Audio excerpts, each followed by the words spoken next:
Welcome to mathhelp. By the end of this lesson, you will be able to find the missing part of a fraction. This is very simple to do. We use multiples of numbers as we compare these different fractions that are given to us. We have 3 out of 4 is equal to 12. The numerator is given, but the denominator is not given. We find in the part which is given, like the numerators are given, both of them.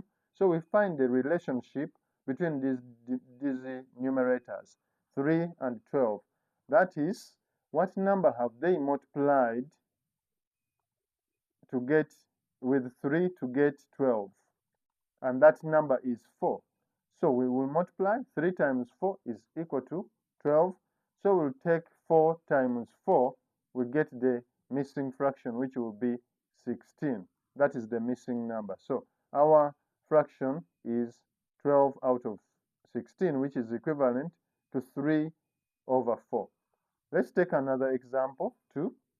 We have 9 out of 14 is equal to, the denominator is given as 28, but the numerator is not given. So in this case, we are going to compare the denominators.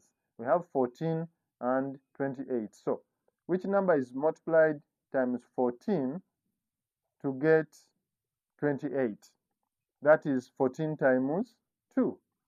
So we multiply our numerator times 2 to get the missing numerator, which is going to be 18. Let's take another example. 9 out of 10 is equivalent to 72 out of, the denominator is not given. So we'll look at the numerators that are given, 9 and 72, and find the relationship. 9 times what to get 72? That will be 8. So 9 times 8 is 72. So we will take 10 times 8 to get our answer as 80. And that is the missing fraction. I will leave you this question to work out and tell me the answer in the comment section. Our denominator is 21. So we are asked to find the numerator for this fraction. Thank you.